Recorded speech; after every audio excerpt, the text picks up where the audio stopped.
Welcome to the Success Sensei Podcast for anyone interested in success, happiness, and balance. We'll teach you how to be a black belt at life. And now, your host, former professional fighter, multiple world champion, entrepreneur, and investor, Robert Devane.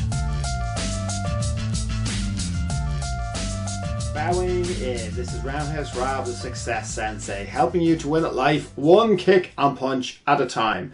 Episode 141. This won't be the same as 2007. So basically, what could happen to the economy and what's going to happen to the economy? This won't be the same as 2007. Everybody's so fearful. They can still remember. They're still hurting from the last recession, 2007 till 2014. Or for some people, they never fully recovered. For some people, it still gives them nightmares. There were many people on top who ended up on the bottom and have clawed their way back to a reasonable position. And then this pandemic hits, which is potentially leading us into, as some leading economists have predicted, the worst economic recession in our lifetime. That's pretty harsh. It's fairly worrying, alright, fairly stressful. I know I did a podcast last week about the recession, and a lot of people have obviously still been talking about it as the main talking point this week, and they've asked me to go into it in a little bit more detail, so that's what we're going to do. We may as well. It is the number one topic at the moment. What's going to happen? What is happening? Is there a recession? The media are running with it. I mean, it sells papers, it sells news. Well, technically they're not wrong. We probably are in recession. What is recession, by the way? Let's clarify a recession. Right, this is the definition: a period of temporary economic decline during which trade and industrial activity are reduced, generally identified by a fall in GDP in 2 consecutive quarters. Right, so that's pretty much what's going on now. I don't know that we've had 2 consecutive quarters to calculate or to tell us that we're in a recession, but we obviously are in a recession. There's been a massive economic decline during which trade and industrial activity has been reduced, are really reduced to zero, I suppose. A lot of businesses have been closed. My business has been closed 10 weeks. So a lot of businesses, so there's no greater decline than that. It's never happened before. So we've absolutely been shot into a recession. You know, but this is not a credit crunch recession. It's not a property bubble recession. The negative things, we'll talk about the negative things first. We'll get them out of the way. So the negative things and what would really affect what's going on right now, what would really deepen the recession even further. You probably didn't want to hear that, but we got to look at the bad as well as the positive to figure out where we're at and where we're going and how we're going to move forward. If there's a second wave of the virus, I think that's what everybody is terrified at the moment, because everybody's eager to get back to it. If there's a second wave of the virus, if there are further stringent lockdown measures, specifically because of the second wave of the virus, or because, you know, the government isn't happy, with the result or with everything that's going on, or with how everybody's complying, that there was further stringent lockdown measures. If jobs are not being replaced, so if people lose their jobs and lose their job permanently and they can't go back to work, that would be pretty bad, and it would deepen the recession. If no vaccine is created, if they never find a vaccine, and this virus is potentially lurking always, the threat is always there, and all the measures that we have to take stay forever, potentially forever. They're all the negatives. Now, I do need to clarify that I do have a positive disposition.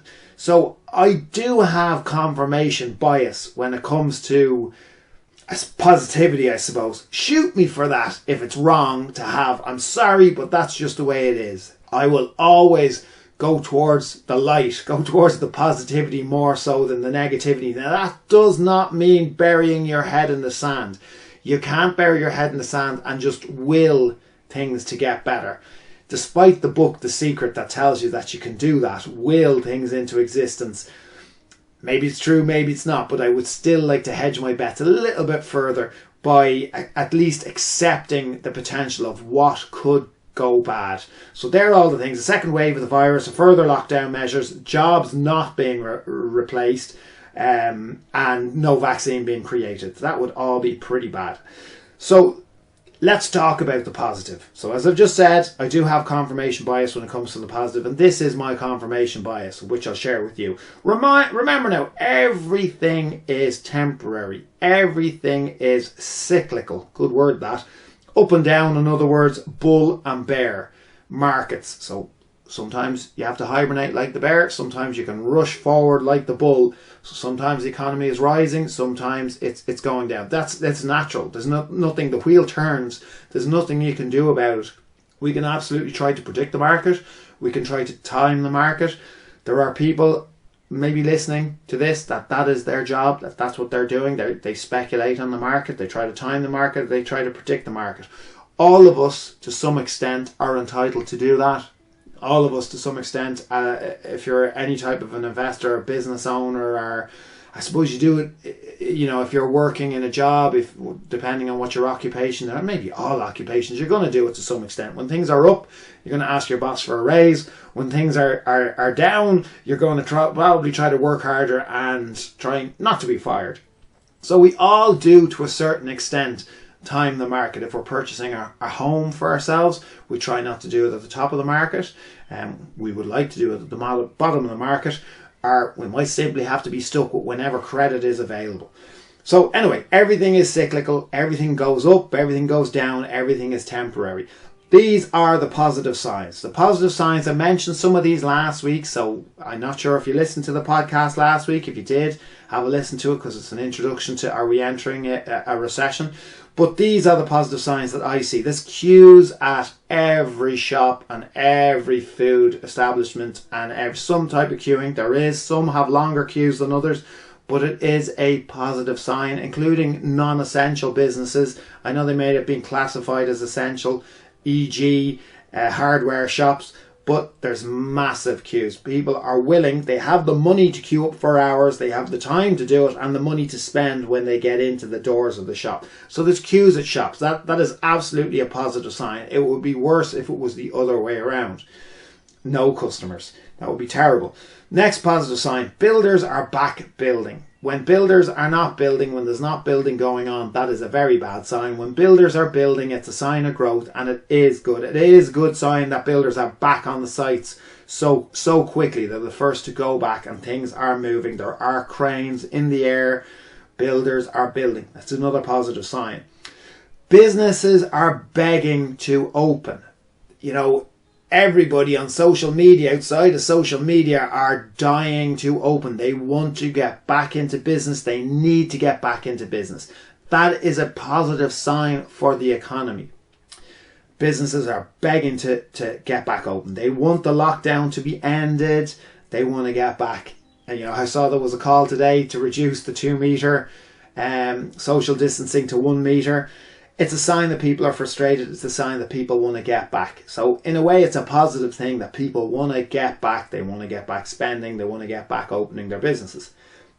Property values have not decreased. If they have, they've only decreased by max 10%. But if you were looking at property before COVID-19, it was of a certain price. And if you check that property, if it's still available for sale, if it's still listed, I guarantee you there hasn't been a drop in price. There's very, very few places that have actually dropped prices. Sure, people who were sale agreed might have had a cheeky renegotiation and tried to lower prices, but generally the prices are the same. Estate agents are holding fast. They're not decreasing stuff. I even know some estate agents who are who are sale agreed at the asking price, and they're holding off for higher prices. So they're not actually decreasing prices at all. Again, it's a good sign for the economy. It's a good sign that we're not necessarily going into a massive spiraling downturn. Another thing that I think is a positive sign is home values are still undervalued in comparison to the highs of 2007. Now, this is arguable. You can absolutely take umbrage with this. If you want to send me a message and argue the point with me, you absolutely can.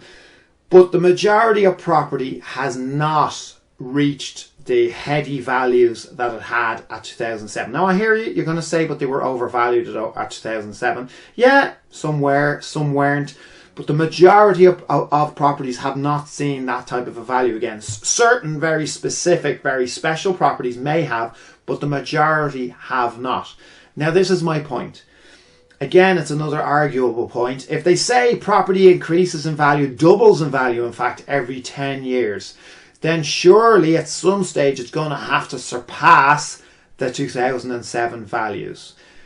And it's not. It's a good bit off in my estimation. I see a lot of things that are 65%, 70% of that value. So there's a long way to grow. So that is a positive, because it means that everything isn't at the max overvalued. So it means there is a room to grow. There is room for the economy to grow.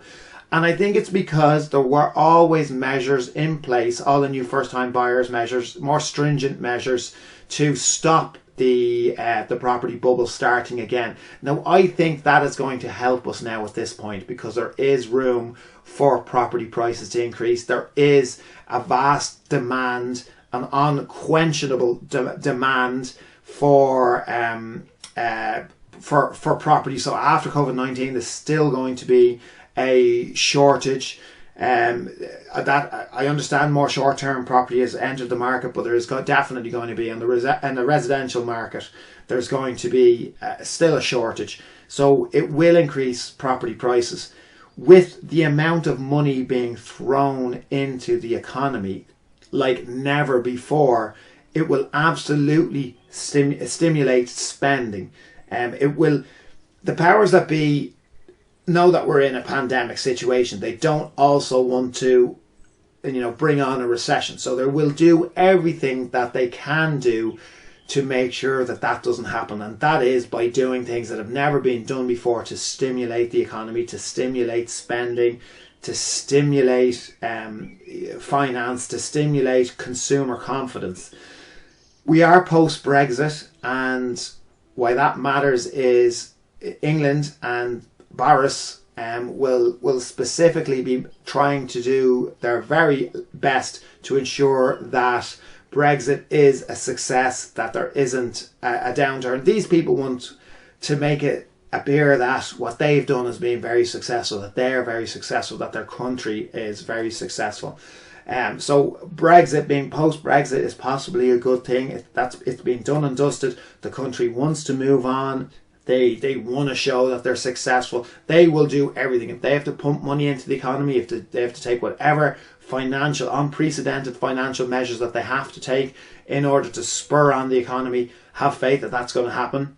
When I say these people, I'm also talking about Donald Trump. There is an election coming up. So do you not think that he will do absolutely anything that it takes to make the situation rosy for him to be re-elected? So that will be by, again, spurring on the economy, by injecting whatever money and whatever measures needs to be done to ensure the success of the economy, to ensure that we don't go into a recession or a depression. Now keep in mind, there are winners and losers in sport. There are winners and losers at life. Now I don't mean losers as in you're a loser. I mean, sometimes you win, sometimes you don't win, hence you lose. And there are winners and losers, unfortunately, at life. There are winners and losers in business. There are winners and losers in sport. There are winners and losers in the financial world. A mindset does play a big part in it. If you can't even visualize yourself winning, if you're not looking at the wins, if you are so focused on the losing and the downturn and the recession and the negativity and not on the potential that you have to win or to improve your current situation, then you don't give yourself very much chance to succeed and to win. So it's very important that you pick which side you're going to be on. Which side are you going to focus on? Are you going to focus on the winning side? Are you going to focus on the losing side? And it is as simple as that. As I said, in sport, in life, in business, in finance, in any world, any activity, you can attempt to be the winner or you cannot attempt to be the winner, and therefore ultimately default in being the loser, are in losing. So you cannot bury your head in the sand. It is a time to be proactive. You do need to do your homework. You do need to study the market. You do need to study trends. You need to find something to enjoy about it, so that you do it on a consistent basis. I hope that you're doing well. Please check out the successsensei.com. The website is recently launched. Have a look at it. Let me know what you think. I would love to hear your views. Message me anytime. I'm Roundhouse Rob, the Success Sensei. Life is a fight you can enjoy and win. Bowing out. This has been the Success Sensei, fighting the winning fight. So add us, subscribe, like, and comment. Keep those hands up and keep moving forward.